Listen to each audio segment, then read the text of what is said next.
Hi, Judy. Hello. Kind of a quiet group. It is so far, yes.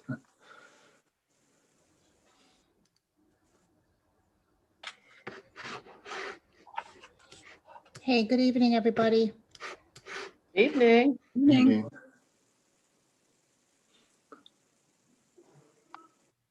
Good to see you all.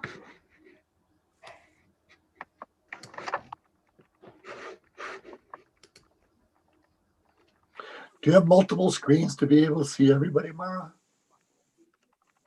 I don't. If you are up in, well, depends. So if you are, for me, it's on the top right of my Zoom. There's like 9 boxes that says view. And if you select gallery, you should be able to see everybody. Mine is Under in the more, top under the right. more category? No. It's in the upper right corner and it should say Participants? I have a list. He's No, on an do you have- iPad, so he might be a different interface. Oh, I think so, yes. Okay, not trying to do more than I should. That's all right. If somewhere on your screen though, you have a view option where you can select a menu of views. If you select gallery, you can see everybody. At the risk of kicking you out of the meeting, Mark, you may just swipe left or right on the screen on the main screen, then that may change that. I remember my mom having that issue with one of our meetings and she was on an iPad. It sounds You like a are big right. risk. Yeah, Sounds like a scary there's risk. a slight risk. I will say that. I think if you swipe one way, it mutes you, and if you swipe the other way, it changes your view. It might be worth a shot. Nope, nothing happening. Nope. Nothing. Shoot. All I right. must have a cheat machine.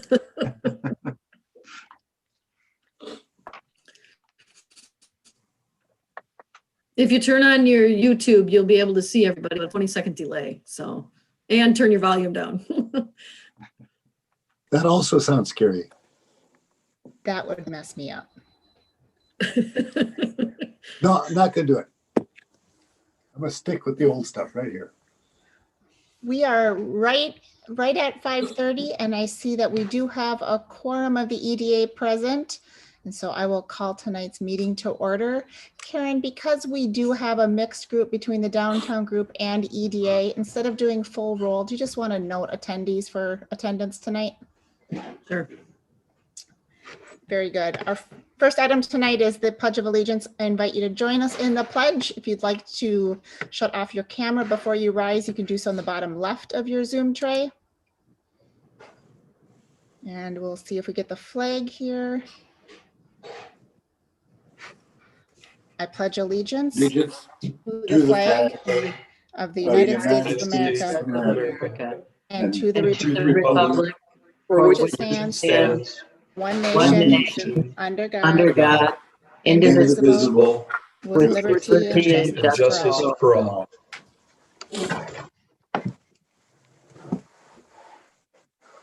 Members of the downtown group, we do have a couple of items of official EDA business to take care of here. So if you will just bear with us for a few minutes, we will be at the downtown, ready to resume the downtown conversation. But we do have a couple of administrative items first.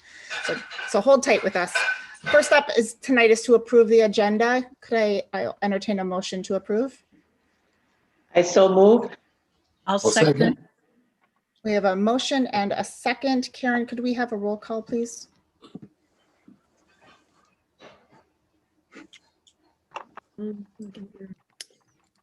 So I have Judy and Jenny, is that correct? Yes. Well, You can second. just take Judy. We both seconded. Pick one. I have Member Blake Roberts, Aye. Member Huntosh, Aye. Member Husnick, Aye. Member Finneman, Aye. Member Large, Aye. Member Erickson, Aye. and President Bain. Aye. Agenda's approved. Our next item this evening is to approve the minutes of the EDA meeting from January 11th, 2021. I will entertain either a motion or any changes. Go ahead, Mark.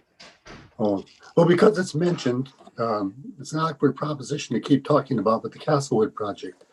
Since Mr. Casey has not answered my inquiry, and since Stella's ownership, I don't think has had any further conversations, and since I don't see anything on the Planning Commission for resubmittal, I wonder if Mr. Casey would just describe how he sees that project moving forward. So can we table that until we get to city updates towards the end of the meeting? Certainly. Thank you. Back to minutes from January 11th. Is there, Yeah. Go ahead, Sam. Mark, I make a motion that we approve the minutes, the January 11th. meeting. We have a motion from member Husnick. Is there a second? I'll second. And a second from member Finneman. And Karen, could we have a roll call, please? Member Roberts, Aye. member Huntash, Aye. member Husnick, Aye. member Finneman, Aye. member Lorge, Aye. member Erickson, Aye. President Bain. Aye. Minutes approved. Next agenda item this evening is the Downtown Committee Workshop, January 25th, 2021. I will entertain either a motion or any changes. I move to approve. Motion from member Finneman I'll second. and a second from member Huntash. And Karen, one more roll call vote, please.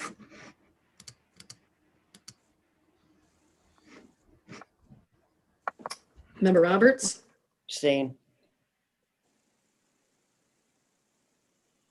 member Huntash, Aye. member Husnick, Aye. member Finneman, Aye. member Lorge, Aye. member Erickson, Aye. and President Bain. Aye. Motion's approved. Next item this evening, the downtown planner presentation discussion. Dan, do you want to pick up this conversation from where we left it last and navigate us through, please? Absolutely. President, members of the EDA, members of the Downtown Committee. What's before each night is a continuation of the last Downtown Committee meeting, which did come to a rather abrupt end due to some Zoom issues that we had here on the city side. So I'm hopeful that we don't have a duplication of that tonight and we're able to complete this conversation. But we are bringing this back to the Downtown Committee, which, for discussion, which was originally planned for January 25th. The main goal for tonight is to have the Downtown Committee to discuss the proposals and the presentations that were given by the planning firms. And ultimately, staff is looking for direction on which firm the Downtown Committee would prefer to engage in for planning services for our downtown planning project. Just to get everybody on the same page, there were two proposals that were presented during the January 25th meeting. One was from HKGI and the other one was from the Cunningham Group. I did put both of those proposals in the packet for this meeting, as well as the follow-up materials that was requested. Both firms did get that follow-up material to me in a very timely fashion. I believe it was the next day for both of them. So I included both of those. So the EDA and Downtown Committee had those proposals at your fingertips. I do want to let the EDA and Downtown Committee know that I did reach out to the firms after the presentations were made and just ask for a couple of follow-up questions, specifically as it pertained to their implementation plan. I feel that was one area of the proposals that was a little bit sort of went over rather quickly. I just had some follow-up questions that, how they plan to implement the plans. Because I think there's always sort of that fear when you go through a planning process, you kind of go through all the exercise of getting the plan developed, it gets approved, and then there's always that fear that that plan is going to sit on the shelf and not go to an implementation stage. So I did ask the two firms, say, what's your experience with implementation and what's your approach to implementation? The Cunningham group, when I spoke with them, their implementation strategy is more formed on taking the plan that they develop and having an implementation kickoff meeting where they bring stakeholders in that's helped develop the plan, elected officials, members of different boards and commissions, community members at large. And then based on that, they look at the plan and sort of look at what are the initiatives contained within the plan. And then based on those initiatives, they look at, selecting, a number of initiatives to start working on, and then ask the group to really narrow that down to one initiative. And then based on that one initiative, they sort of take that then down to the next level and develop sort of a strategy for implementation on that. Kind of an overall feel that I got from the Cunningham group as their approach to implementation is they view this more as a roadmap to completion rather than, kind of a straight A, B, C, D kind of a sequential approach. I think they realize that, when you're implementing a plan, you need to be reactive to market conditions, to other, things that come, online, sequencing, et cetera. So they sort of offer that more roadmap approach to their implementation strategy for the plan. When I spoke with HKGI, we talked about, again, their implementation strategy. But one thing that really stuck out during that conversation was part of their proposal does include a full CIP for their plan. So in looking at what they present, so when their plan is done, as part of that, they do develop a full capital improvement plan. So not only do you get the plan, you also get the cost of implementing the public investment side of that plan. This is very similar to how the airport layout plan is being done. So the airport's going through a layout plan right now, which is in essence a guiding document, planning document for the airport's growth over the next 10, 15, 20 years. But a big component of that is not only do we have the project list, the hangar expansions, additional taxiways, et cetera, but we know the cost of those. So we can start budgeting for those today rather than down 10 years down the road. So we can make sure that the fund is healthy enough to take on those projects down the road. There is, from a staff's perspective, a large value in having a fully executed CIP plan for any type of downtown plan. It really does help to anchor that plan in reality. I think if you sort of plan outside of capital, you kind of run the risk of getting a really aspirational plan out there, but it can tend to lose touch with where it can be because you're not necessarily as tied to the costing element. But if you have a capital improvement plan, it does kind of help to anchor that in reality. It also, a capital improvement plan would really help to position the EDA from more of a reactive budget standpoint to more of a proactive budget standpoint. We'd be able to proactively budget for those capital improvements down the road. Obviously, sequencing can change based on market conditions, but we would have a pretty good idea of what the cost of those projects would be long term. So HKGI, I think on the implementation side, does have a little bit of an advantage when it comes to doing the implementation side with the inclusion of the CIP in there for the whole plan as presented. As part of tonight's discussion, I think when you're looking at these plans and you're looking at specifically the cost of these plans, one thing to keep in mind is don't necessarily focus on just strictly the cost element, view it as an investment. These downtown plans do generate investments in downtown. They generate projects, they generate additional, development and redevelopment that happens. So I think when you're looking at the cost of the plans, if you look at it in terms of what's the best investment for the city of Forest Lake to make, what's the best investment of EDA dollars, and look at it more from the perspective of which plan is going to give you a better return on that investment. Because just like a financial investment yields returns in the financial sense, a downtown plan will also yield returns in terms of projects, a stronger economic base for the city, and more a plan that's more attainable at the end of the day. So again, just kind of recommend that the EDA looks at this from the perspective of an investment standpoint rather than a straight cost standpoint. With that, I'll turn the conversation over to the Downtown Committee, and I'll be happy to answer any questions you may have on the proposals or anything sort of on the overall process to date. And before we get started on the conversation here, just a quick note of clarification. Are you looking for a approval this evening? Are you looking for feedback for next steps? What's the requested action tonight of the group? It'd be at this point feedback. I didn't go back to the group just to let them know, sort of which group was selected as a recommended in that proposal we brought forward for adoption or acceptance at a future EDA meeting. So Okay. I apologize for that. Yeah, that is the requested action. Nope, that's great. Thank you.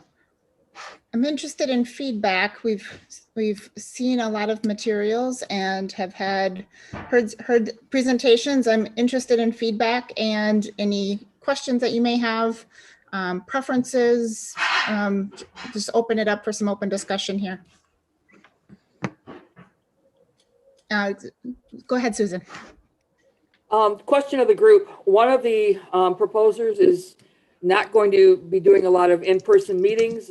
They are expecting to get all of their input from the community online or through websites. And the other one is thinking about some focus groups. Remembering how our previous engagement efforts, both in person and strictly online, have occurred, I'd be interested to hear the thoughts of the group on your preferences.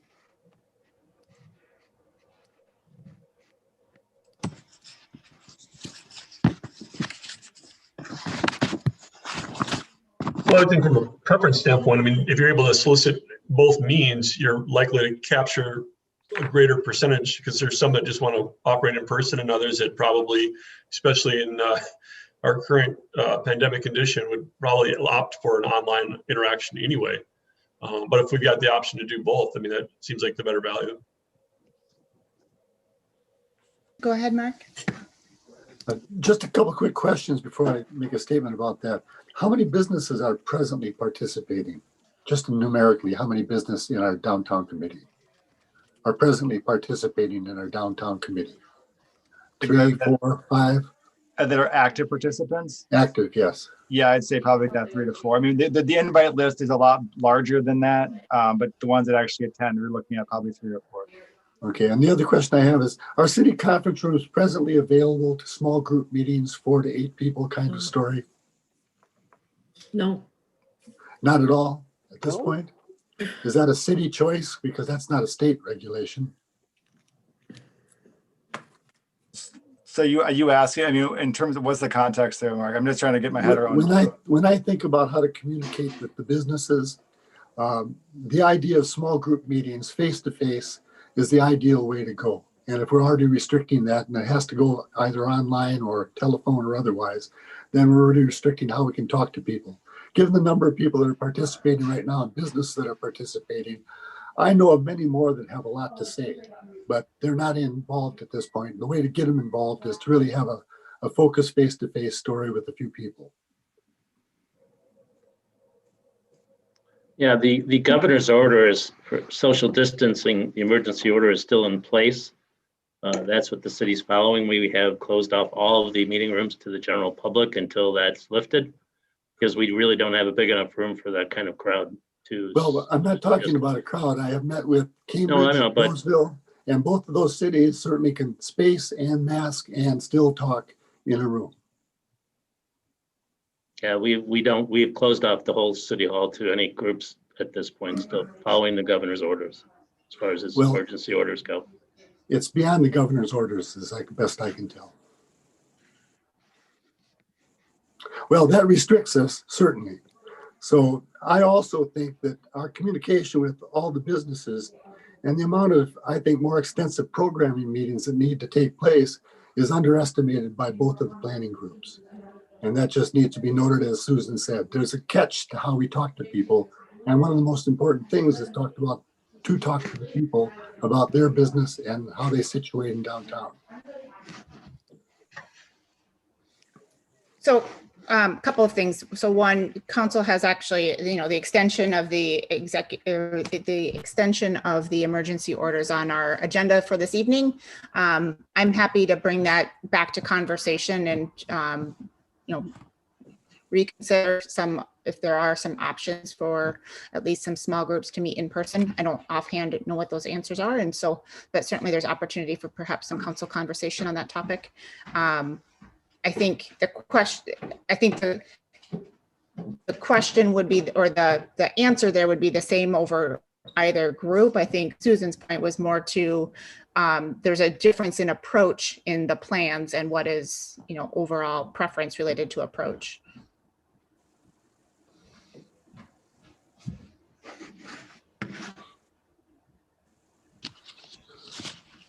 Looks like Susan has a follow-up. My internet is incredibly unstable. So is everybody hearing me okay? Yeah. Yes. Okay.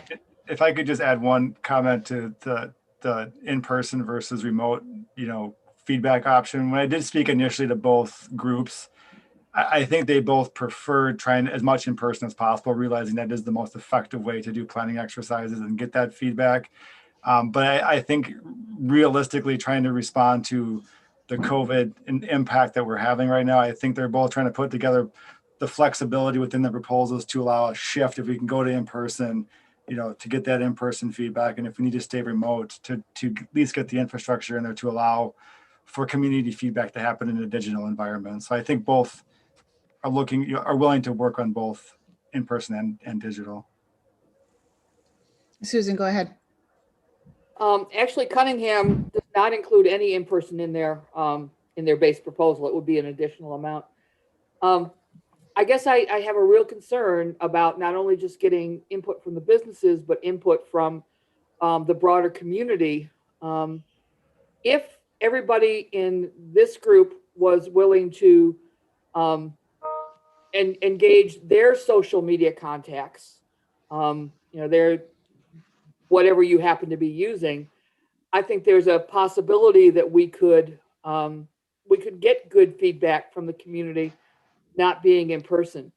But unless the Lake folks were to engage their social media folks, and the council members were all to engage theirs, and the chamber were to engage theirs, I really don't believe that we're going to get folks knowing that this process is even going on. So I'm looking for both of these groups to give me a little bit more oomph in how they're going to engage the community, and I'm still feeling just a tad bit stung on the 2040 comp plan and the really limited amount of public feedback we got on a super critical document. Susan, I would counter that though but since we have gone to remote meetings, the Planning Commission in particular has had maybe some very robust, public engagement periods and some really good neighborhood discussions, and people that have testified that otherwise wouldn't, because the word has gotten to them and that we've provided the means. And so I think your message is well taken in that, the communication plan to get people involved or to make them aware is certainly important. But I think we've seen where people will engage if given the opportunity. And if that happens to be online, they will do it. So go ahead. We've had that engagement because on these specific proposals, people got individual letters at their home that there was a project that was being discussed next door to them. And also because with the zoning changes, a sign is required to be placed on the property. And so folks got a direct individual, hi, guess what we're doing here, letter, or they saw a sign as they were going to and from their home.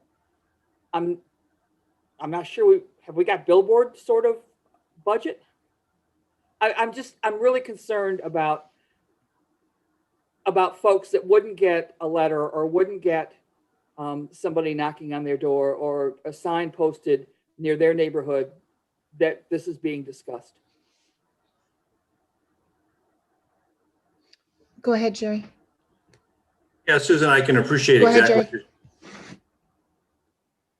Susan, I can appreciate exactly what you're saying. However, I would also suggest that the old 80-20 rule, that you can solicit 100% of the people and only 20% of them or some number are going to be the ones that want to participate.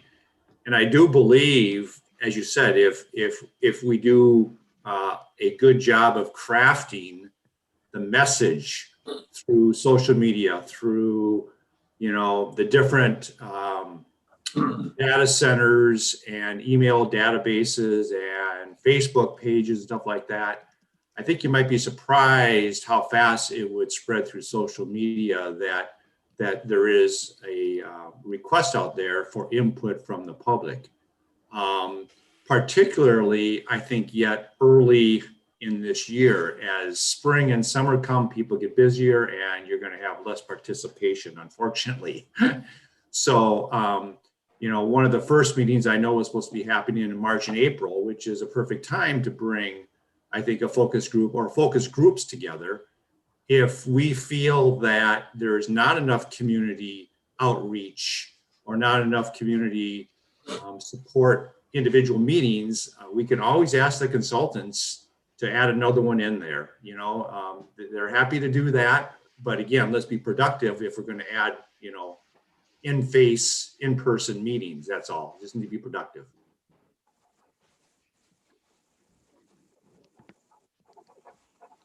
Other feedback points related to the plans. We've got two very different plans in front of us, and we've been talking about community engagement. What were some of the other things that either you saw as positives or questions that you would like Dan to get before this comes back to us for a decision? Mark, go ahead. Well, I might value things here differently than others, but I value programming highest on the list, then design exploration second highest, and then presentation and involvement maybe third. One example of the programming is, I don't know if anybody's anticipating, but we have this dilemma downtown about the impact of watersheds. And the whole goal of development is really maximum utilization is what justifies investment. And we don't have any sense of those limits at this point that I'm aware of. Long-term planning certainly does need the city, and if the city can maneuver the off-site water management solutions so downtown can really define its density, then we will be able to understand how we pack this thing called a downtown. So that takes a good deal of programming effort. And it takes the city's involvement as well, because I don't know if anybody's trying to compel an outcome with the watersheds. And that's one concern I have about programming.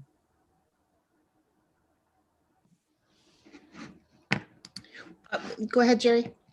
Jerry, can you hold that for just a second? Mark, when you talk about programming, can you bring that back to either of the two proposals and so given that lens, is there a proposal that you see strikes more to what you're looking for? Was there a contender you saw stronger in the programming area? I saw limits with both in terms of time expenditure that I saw their proposals make in terms of understanding there's going to be these, fairly consequential nuances in the game. So either one can rise to the occasion if in fact what you do when you talk about their proposals and you focus in on one group, you compel them to accomplish certain things. I mean, the negotiations on this planning group is not set yet. There's things that we can negotiate yet about what they should accomplish and what they don't have to accomplish. And I would try and impact both of them about these kinds of issues that are fairly critical downtown. There's this tendency to make these planning design efforts more complicated than they really are. And so on the opposite side of the coin, I think the dynamics of our downtown area are not that varied and hard to understand. And I also think that our public parks and lands are kind of limited and constrained, and that circulation patterns are fairly well reasonably defined, and private property is what needs to be understood and supported and shown its context. And those things are different allocations of time. And I wish we could talk to them and say, well, look, let's gear it this way versus that way. Thank you for that. Jerry, I interrupted you. Go ahead. Thank you. Just my personal opinion after reading through both proposals again and reading the follow-up both from Bruce and from Andrew. To be candid, I personally like the layout, the format, and the simplification that HKGI provided. If you look at their follow-up documents as an example, it's simple to look at for lay people in particular. For example, their implementation framework that they provided, it's clear, there's a checkbox with it. It feels simple and visual, which I think is very important, particularly if we're going to try to be communicating this to the public in general. I think HKGI will perhaps give us and the implementation plan of giving the CIP, I think is absolutely critical long-term for us. And they gave us those examples of those CIP costs, you know, in their follow-up documentation. And I really liked what I saw there because I felt that's exactly what we need to have also. It's one thing to have a plan and a program and say, okay, here it is, and then it gets put on the shelf again. So it seems long-term, if we are very, very serious about this plan, that we need to understand, as Dan indicated earlier, we need to understand the CIP costs of this for the next 10, 15, 20 years. And I think I like Bruce as an individual because he has a very varied experience background. If you listen to what he did, he left the industry, did some other stuff, financial, came back. So he's the kind of individual, I think, that's very well rounded as far as bringing the whole thing together. And the last thing, Mark, you brought up the watershed plan for downtown. Just so you know, I reached out to Mike Kenny with the Watershed District and asked what was the timing of them completing that, because that's a critical element of the kickoff for this plan. And I think we need to be cognizant of that as to the timing of that. There is no defined completion date for that yet. So I know there's some emails going back and forth between the consultants and the watershed, and I believe city engineer. So something that everybody needs to understand is that if that's not going to be delivered until this summer, our whole schedule needs to be reconsidered in this process here too. I would agree with that. The major piece. Ryan, Just go to comment ahead. on that quickly, city staff met today to go over a draft of that study. Significant amount of the work's done. Next step would be to engage the watershed prior, you know, still at a staff level. Obviously, there's three major areas within that study. The downtown second to second is obviously one, and with current regulations and permitting requirements, there is a lot of roadblocks there when it comes to developing the square footage and the thresholds set within, and the landlocked and non-city land that's available, or what parking might be taken away to retrofit some of that stuff. So we need to really dive deep into that with the watershed, probably at a real permit analogy kind of situation, because the other two areas have significant options and flexibility moving forward with enhancements in regional drainage. That second to second, that's a whole different story. So, you know, that's kind of where we're at now. We had a great discussion today with city staff, public works administration, planning, and some water resource engineers and myself. So that's where we're at right now. So that's the update. Ryan, in your opinion, do you have concern over either of the timelines that are proposed in this project and that project? Are there too many timeframe conflict points, or is there some parallels that make them complementary? I would not worry about the stormwater project in relative to speed. I mean, even by the time you guys execute a contract with the downtown study, you're probably a month out. Okay. You know, just getting the contract. So we will certainly have our meeting with the watershed before a month. So That's helpful. Thank you. Other feedback points? Mark, go ahead. Talker here. I'm not sure on the HKGI proposal that any of the additional services are of great value. I think our peer communities have different dynamics, and I would expect actually the planners to come with a general expertise and awareness of that would suffice. I also believe that picking out catalyst sites will be sufficiently understood in the 3 schematic design scenarios and carried to a great enough detail not to have to deal with 18,000 additional costs to accomplish those 2 things. So I don't value those 2 additional services. Thank you. other points. I will chime in here. My thoughts are much like Jerry's. I did appreciate the level of detail that is in the HKGI plan. Also, their CIP, I think, is just absolutely required as we come out of this, and something that we think about having to grow around. And it's the quantification that helps us to decide, the scalability of this overall project, and how does that fit with everything else that's happening within the city. And so having that plan and being able to drop that plan into things like the city's new 10-year financial plan, I just think that is an absolutely valuable resource. And also their plan overall just feels more tactical to me, more detailed, and walking out with an implementation next steps just provides a level of definition that I didn't see in the Cunningham proposal. One of the things I'm struggling with, though, is getting to more of an apples to apples comparison, because they are very different. And on one hand, that's natural because there's two different approaches. But I'm wondering, Dan, if we hear this feedback, if there's an opportunity for us to try to have some sort of a comparison point that does allow for as much apples to apples comparison as where that exists, and where they're just different, let's do a call out for that, just to help us quantify if one plan is more expensive than the other. In current state, that is drastically the case. What are those additional elements that make up that cost, so that we can decide, are those absolute must-haves that we need to have and are worth it? Or are those things that would be extra? As Mark just pointed out, there's a couple of supplemental services that we may just not need. Having that side by side as much as possible would really help me in coming to a final decision, and just feeling good about the completeness of that plan and what those associated costs are.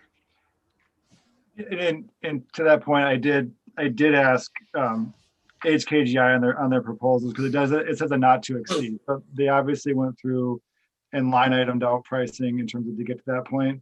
But one thing on the side by side comparison, bear in mind too, when this went out for the consultants to bid on, there was that scope of work which outlined all the different points, and the HKGI came back pretty much in line with what the scope of work was. Cunningham sort of bid loosely associated with that, with the total cost of 50,000, or roughly, give or take, for their plan.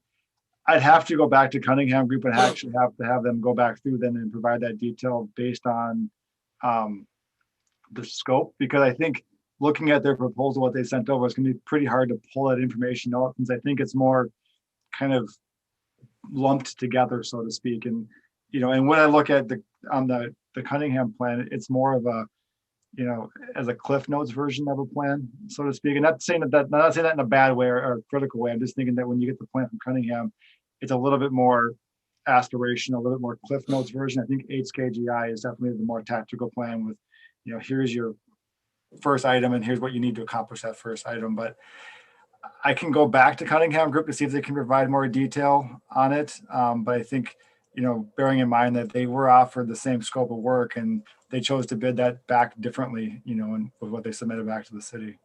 My concern without that is that your original RFP was pretty specific on what we were looking for. And my concern without having that level of detail from them is, are we getting what we thought we wanted to purchase, is my concern. And if we've changed our minds because of what we've seen from them, that's a path we can consider. I just I haven't heard that that's what we're looking for yet. And so if we're back to wanting that original scope, then I want to see a little more detail that lines up with that, even if that doesn't necessarily fit their model. Susan, I think you had your hand up. Consulting firms are going to vary in their style. And I think that the style of the two proposals really does reflect what we will get. And I'm a little bit hesitant to ask the two firms to keep going back and spending money on refining their proposals because they're going to have to get that money back one way or another. And so we'll just lose in the quality of the work. I think that the differences, Mayor, that you're noting really are the styles of the two firms, and it's part of what we need to decide. I'm not going to characterize the two styles. I'm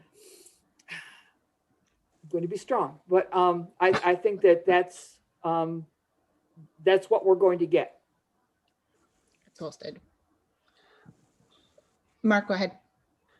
And the Cunningham Group is going about this slightly different. Their process is kind of focused, and after their overview planning analysis, they approach solutions in a kind of site-specific and business-specific, I'll say it again, specific manner. Specific. They have market expertise that ties them to brokerage and to developers, and they bring that kind of developer awareness to a site. I think they think more as an architectural firm would think, that it's going to be site-specific outcomes more than it's going to be anything else. And so I think that's where they tended to carry their difference from the other firm.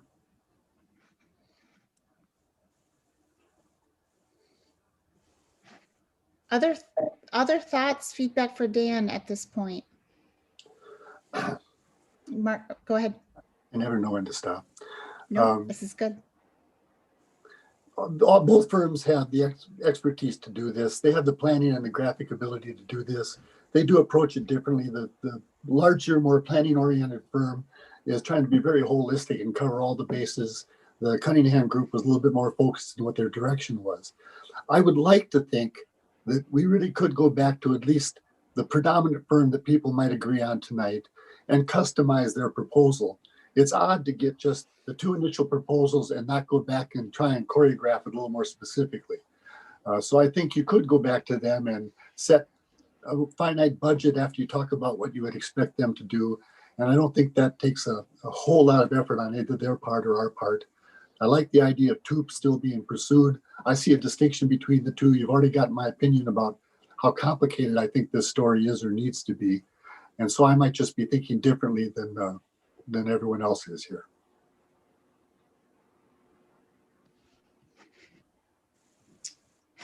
Other feedback points or things you would like to see as this comes back?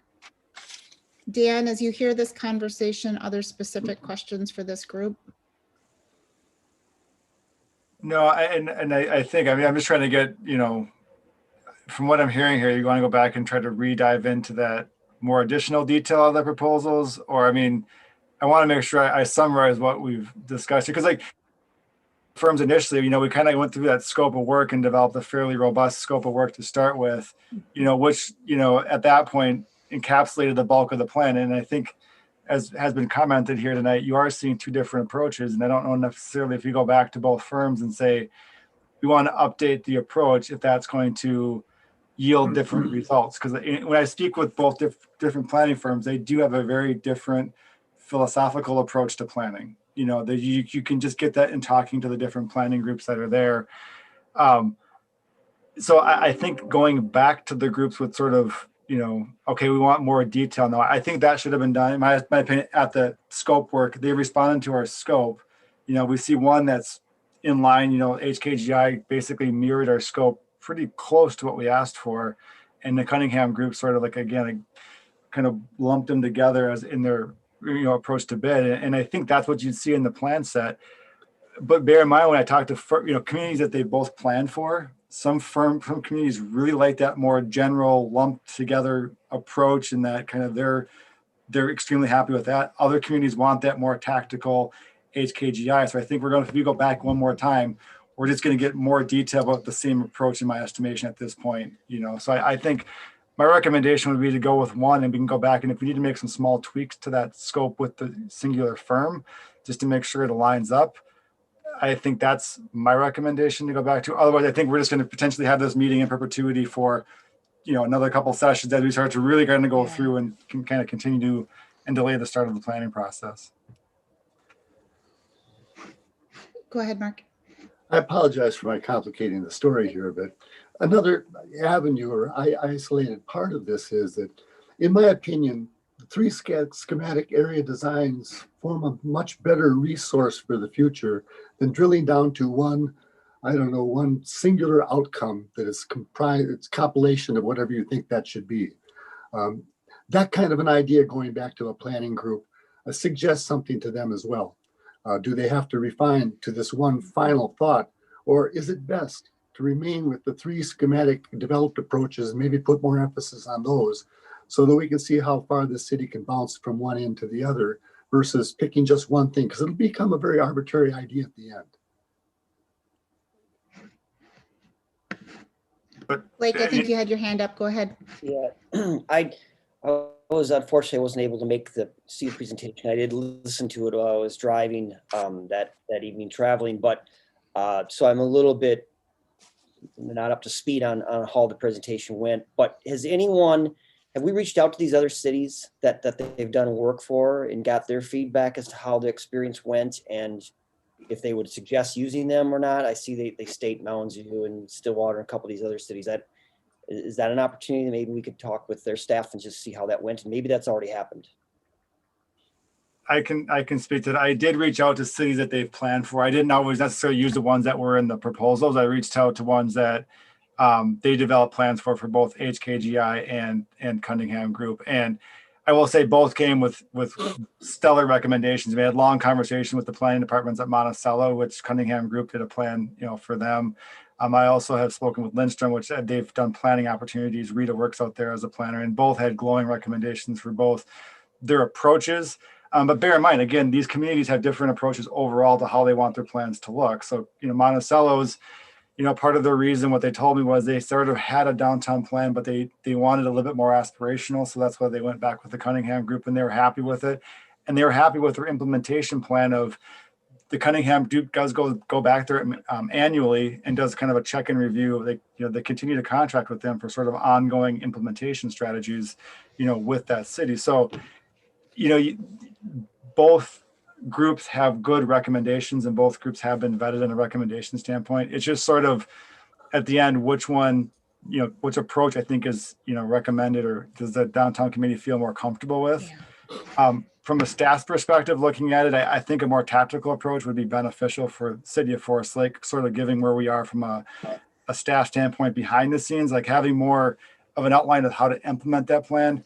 If we had a fully staffed community development department right now with planners and a director and all sorts of member that could be associated, take up some of that work that comes out of more of a Cunningham style plan, I think that approach could be different. But I think kind of given where our current staffing levels are, I think that more tactile plan, that more drilled down plan would be beneficial to make sure that we can start working on it and not have to delay implementation down because we just don't have capacity within current staffing levels to start that work.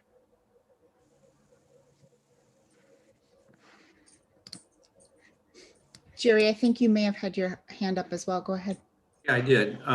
Dan, I would agree with you that, and Mark too, for that matter, that, we have an opportunity to kind of customize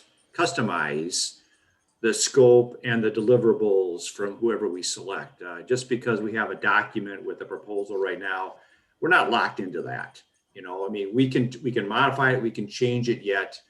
And I think that would be appropriate to do, to actually have a sit down session with them and go through it in detail, for both parties to understand completely what makes sense, and maybe even ask them for a couple of suggestions or recommendations on what has been successful with other communities that we don't have, or maybe that we're duplicating on. So I think if we select the right firm and they're willing to work with us, we will ultimately come up with whatever modified contract we ultimately end up with the right deliverables. And I think we have enough smart enough people here involved in this that we can do that.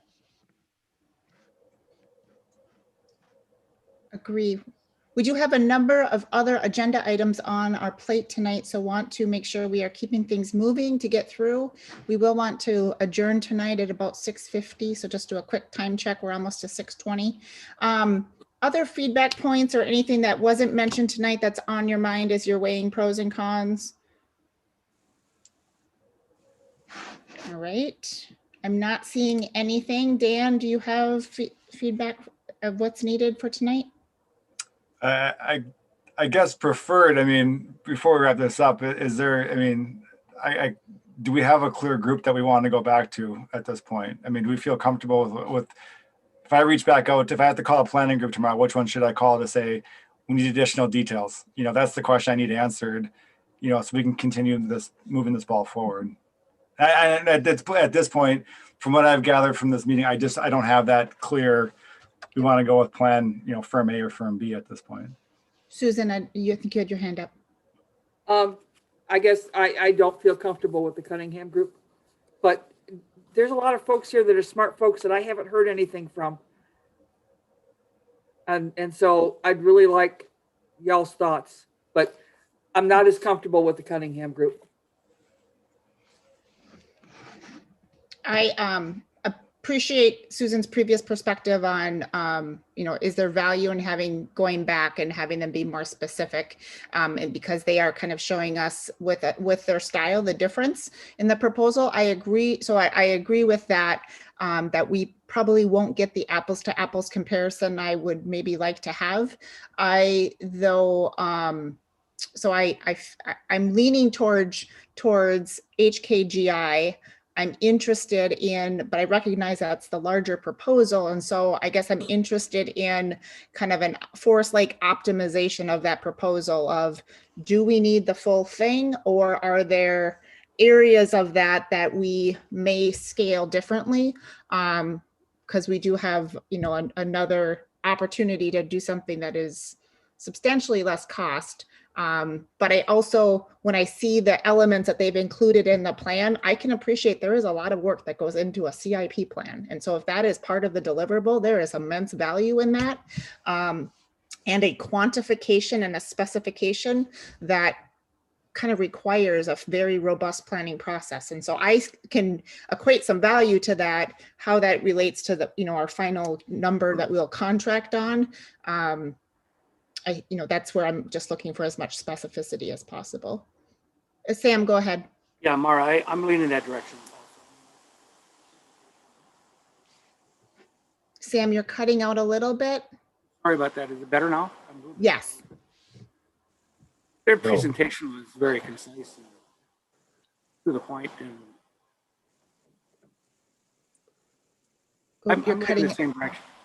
I'm leaning the same direction. Very good. Leif, I think you had your hand up. Yeah, I was just curious about Dan's comment in talking to some of the cities that had used Cunningham. You referenced that they have an ongoing contract with them to do check-ins.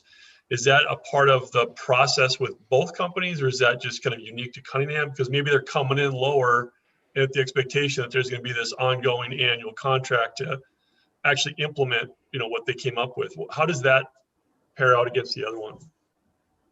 Great question. I did actually ask that question of both firms. And I said, so ongoing contract opportunities, you know, I said, I didn't want a firm to put this together and then walk away and never be able to, you know, access their expertise down the road.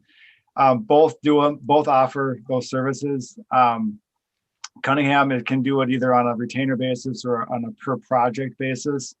Same thing with HKGI. They've said if you're going through this and you implement part of the plan, need some expertise and, you know, a specific part of the project, they're willing to come in on either that project bid, or some cities have them basically as quasi staff. They just put them on a retainer and they're in on that aspect as well. So both firms do offer that ongoing consulting standpoint. And some cities do choose to do that just because it does assist with implementation long-term. Knowing that there's quite a disparity in their initial proposal, is there as great a disparity in their ongoing retainer, or what are we looking at for ongoing costs? I never asked them. I didn't get an estimate for ongoing costs. You know, at this point, I focused more on the planning side of it, and then the start of the implementation side. I did not ask for ongoing implementation costs at this point. I mean, I can go back to them, but I don't know what those fees would be at this point. And I could imagine that could vary immensely based on the nature of the ongoing work, right? Well, unless it's a retainer situation, right? I mean, of course, if it's at a project base, then it would, you know, need to be commensurate with the project. But if it's a retainer type basis, I would guess they have probably a standard schedule. But yeah, I agree. I mean, I'm leaning towards HKGI just from their presentations themselves. One, they seem much more confident. considering their first date, with us. That was probably their best foot forward, and they just seemed to have a lot more confidence as we were, they were fielding questions.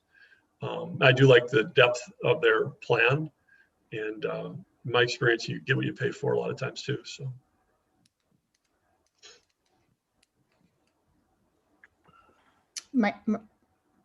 Go ahead, Fit.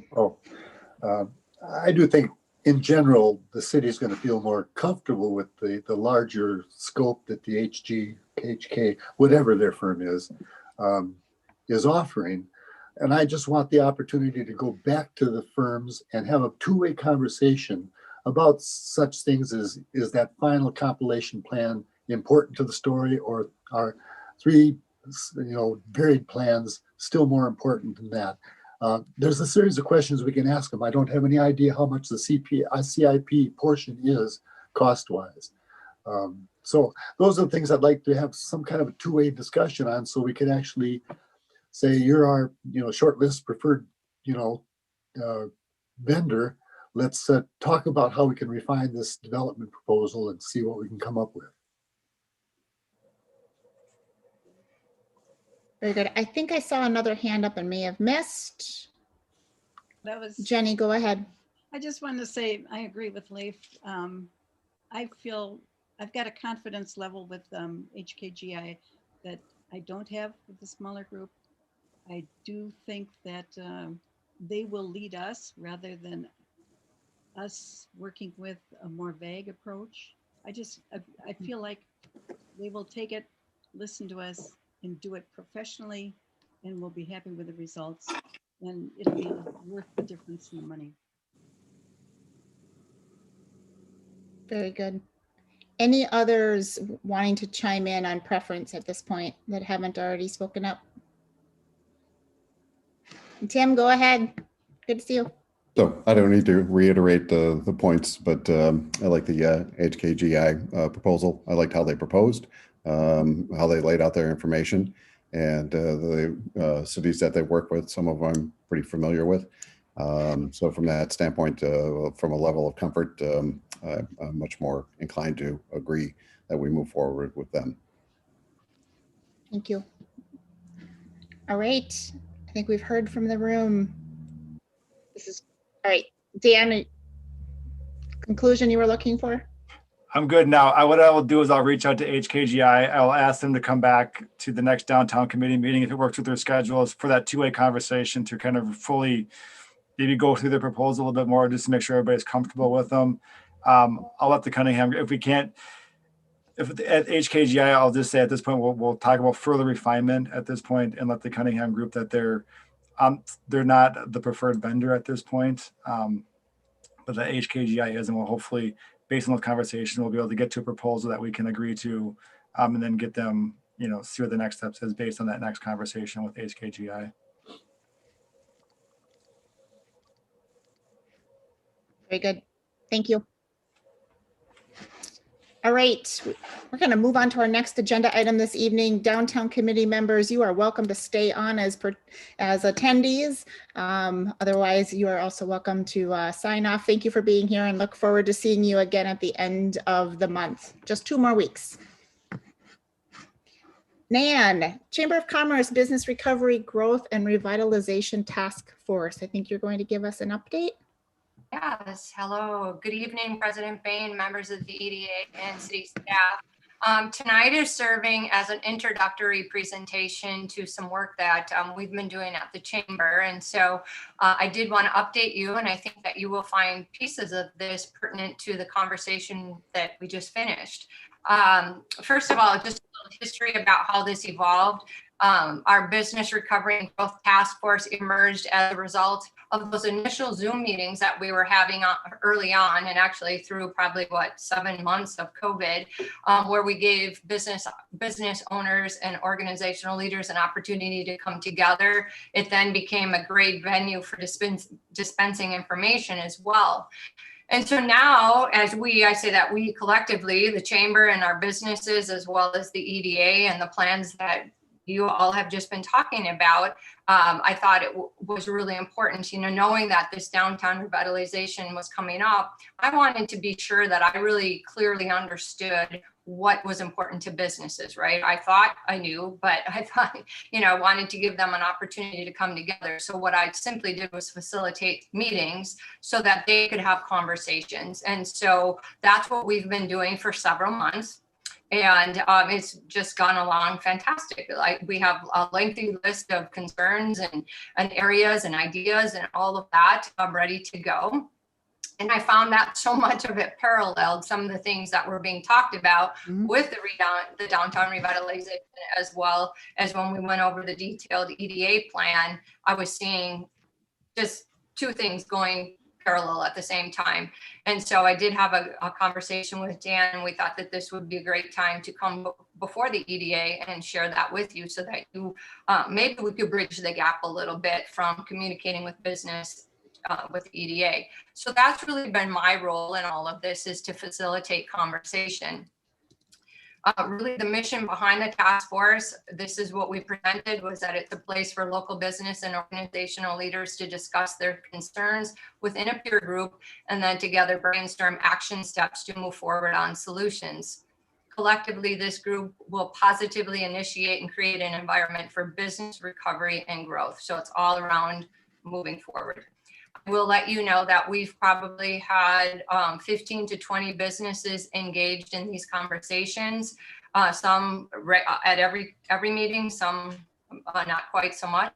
But all of these businesses, incidentally, are Forest Lake area businesses. So didn't ask for that, open it up to the entire chamber. But those that have been, the early adopters have all been Forest Lake area businesses, which again, I think plays nicely into the conversations that we've been having all evening. And again, this is just introductory, but I will share with you that the areas that fit, I thought, and Dan and I had a conversation about, that would fit this group. There's other things that we'll take on independently, but the things that we felt would be a good business sector and EDA collaboration were things like business district concerns. So the vacancies, the parking, the blight areas, things of that nature. Number two, we had conversation about a building exteriors grant that the EDA has been talking about over the course of the last months. Also talk about partnership events with the use of the lake and other natural amenities. There have been some emergence of communication concerns within with the city and the business sector around policy and things of that nature. So I think it's important that we discuss those in a safe environment. And then lastly, this one I thought was really good because, again, I think early on in my role, and when Patrick first came on board, I reached out, and this is all pre-COVID, but we talked about the role of city government. So I've had a request for education on the role of city government within our area. And so those were the top, I was to categorize them. Those were 5 areas that we identified. And really the reason behind all of this, as far as why I'm bringing this to you, is I'd like to see continued progress in all of these areas of concern. And again, each of them, some have more in depth, much larger scope, others are smaller, but I want our goal really for the task force and for me to be able to say to the businesses, these are the things, this is where we're making progress, because that's, of course, the whole point of the task force. And then the second thing, knowing that the downtown revitalization committee was, all of the work that we were doing that was coming to the fruition. My goal really too is to invite those businesses. They're coming forth and having a conversation in these task force meetings.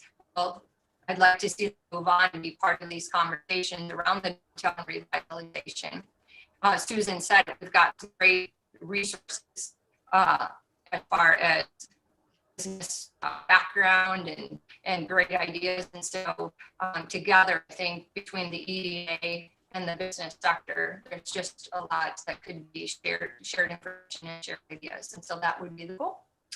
That in general is what is going on at the chamber with the Growth and Recovery Task Force. Excellent. Thank you, Nan.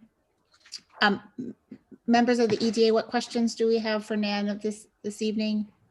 Or feedback items?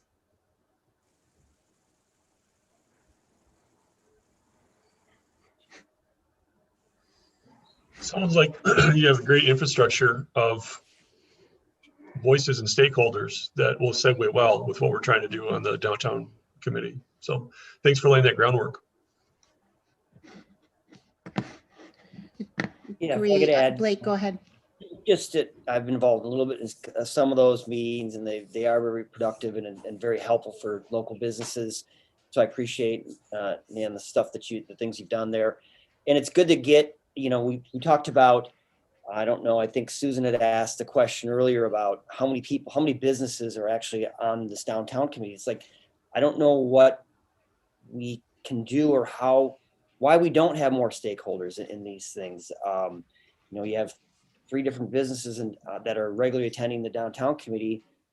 How do we get more? Nan seems to be able to reach out to much more based on just a chamber membership, but I just, that's a question we all ask. I think Jerry I don't think he's on the call anymore to talk about the 2080 theory. And so how do we get more people involved in these things? So what you're doing, Nan, is great. And I don't know if we can utilize, going back to the downtown, our normal downtown committee are those invites going out every week to this, like the same people, and we only get some people, based on their schedule that are being involved and some that are not?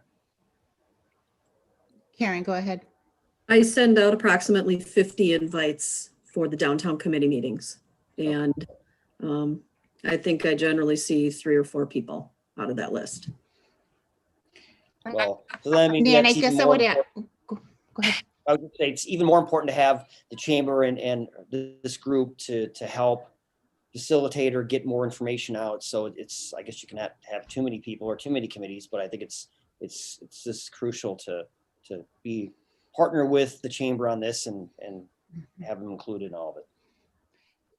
Nan and Blake, do you have specific feedback on, is there just lack of awareness that this group is meeting, of lack of participation? Is it that the structure is not defined enough? Are we moving too slow? Is it poor process? What feedback can you give us on why or what do you know about the kind of lack of attendance? I think that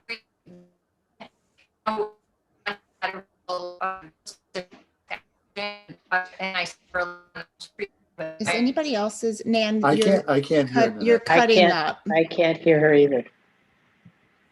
I thought it was maybe my internet, but Nan, I think it's your internet is cutting up. No. No. Just sounds like a video game.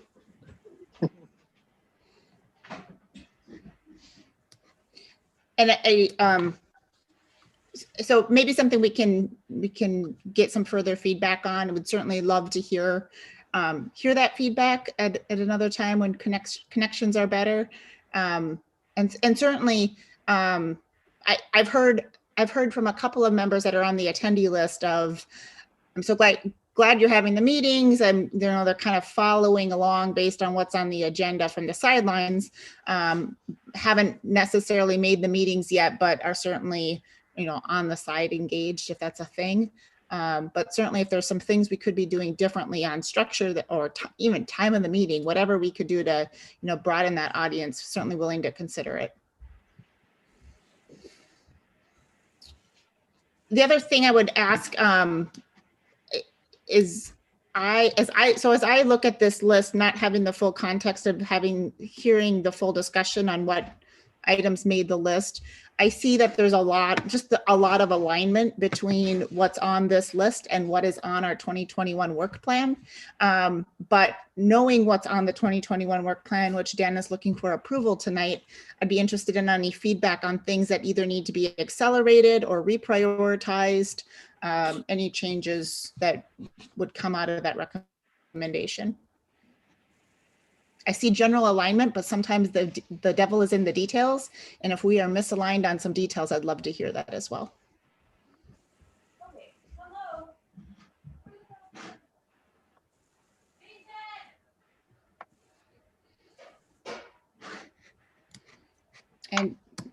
Nan, I think your internet connection is rough. Say it again. No.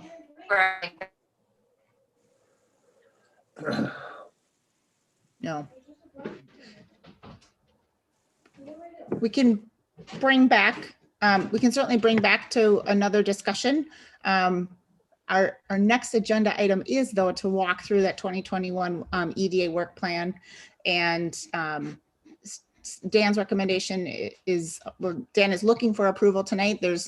Dan, I don't think there's any magic tonight if we needed to table that to our next meeting.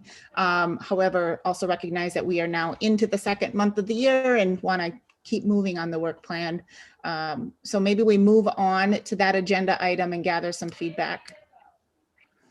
Absolutely. President, members of the EDA, before you tonight is the updated work plan included for review and hopefully ultimately approval this evening. I won't go through it in the same level of detail that we went through during the last meeting on January 11th, but this new version does include the conversation points that were discussed during the January 11th meeting. All that feedback has been incorporated into the plan. One of the key points of that was a redrafting of goal number 4. If you recall, goal number 4 was support workforce development.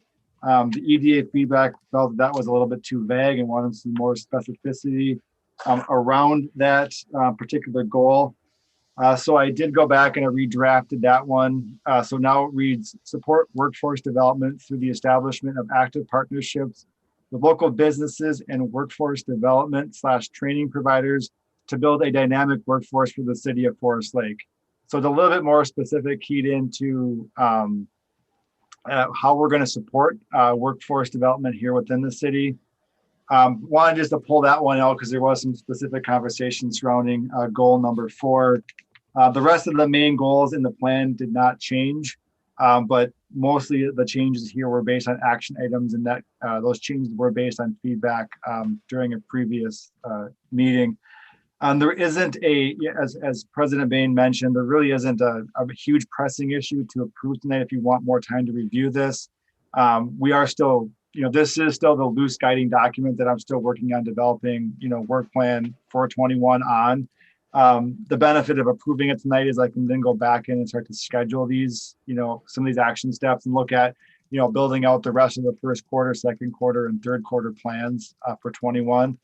But with that, I'd be happy to take any feedback from the EDA on this updated plan, or looking for, ultimately approval of the plan tonight if the EDA does feel comfortable making that recommendation to approve. Members of the EDA, thoughts, questions, feedback items? We've talked about this a number of times.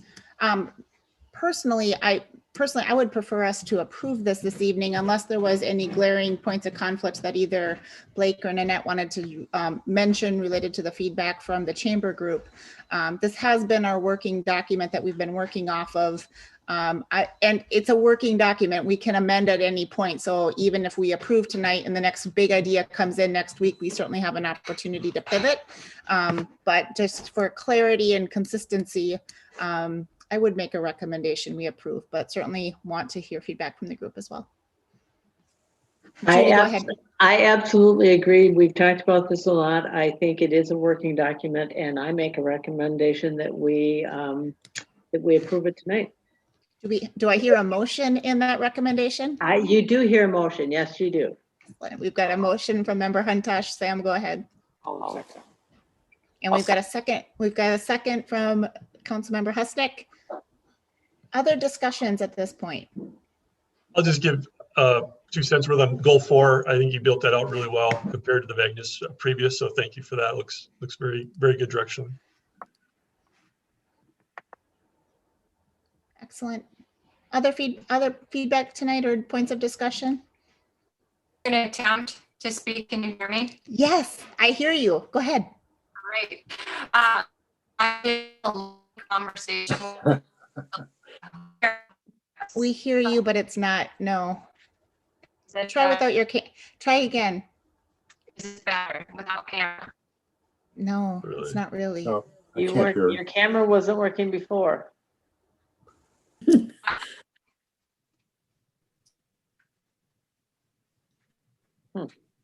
I guess. No. Nan, if you wanted to drop some feedback items into the chat window, we could try that.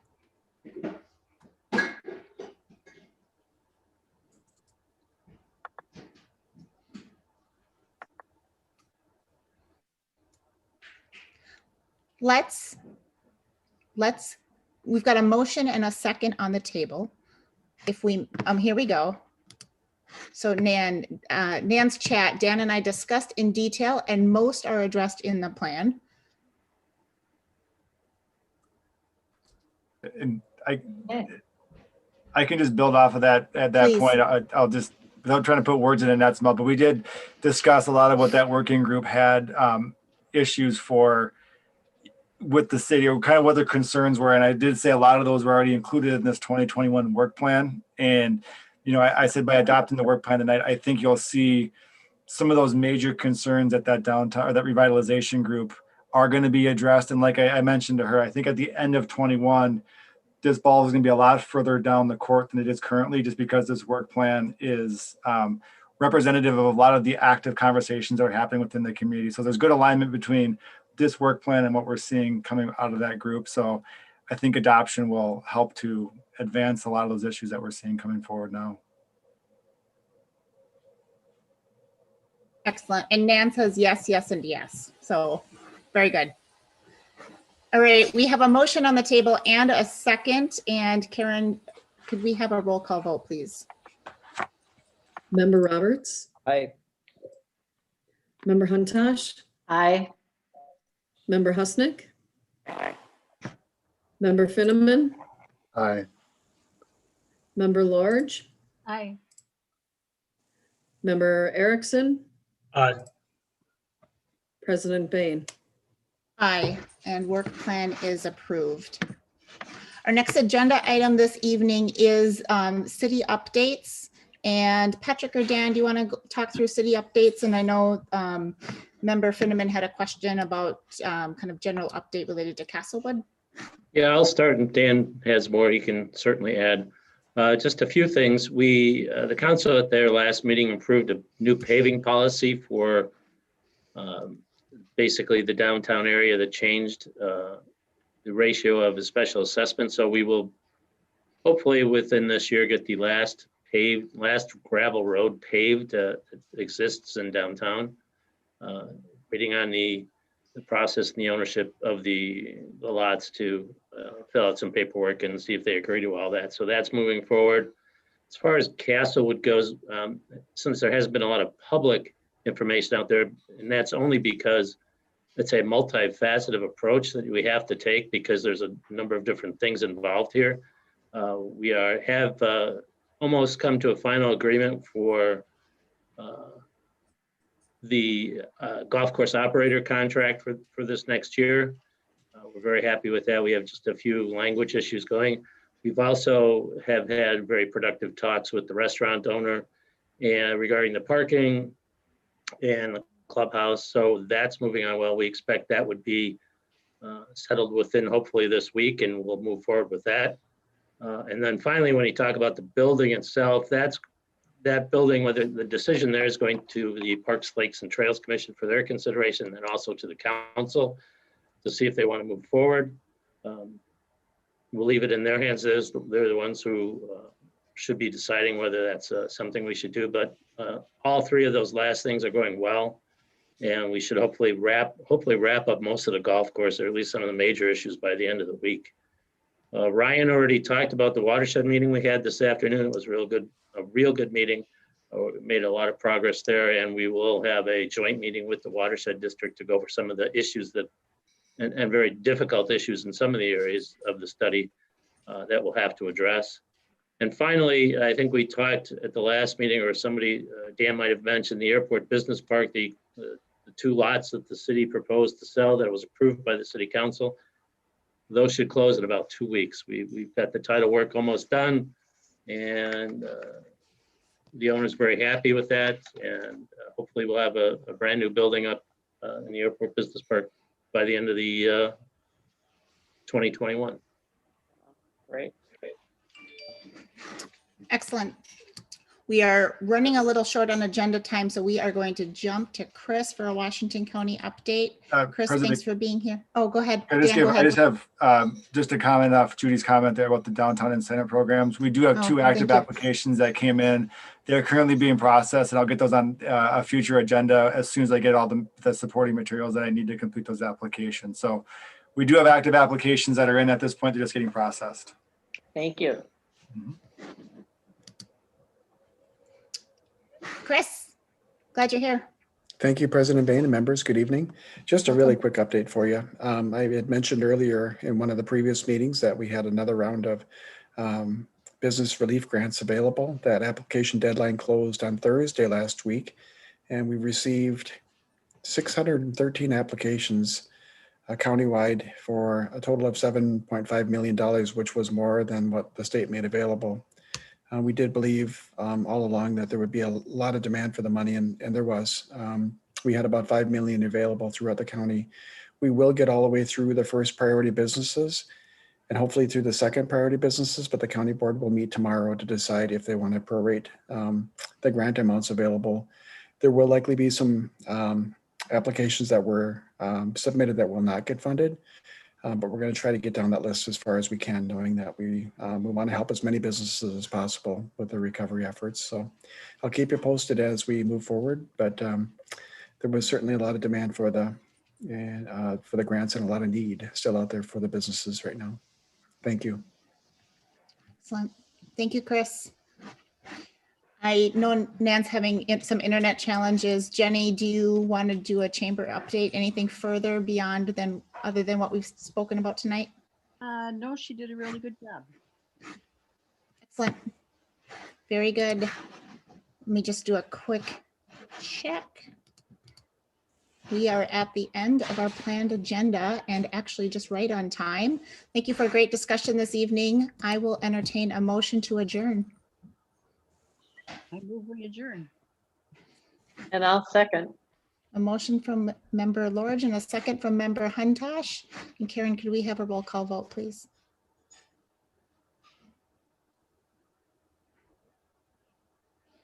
Member Roberts, Aye.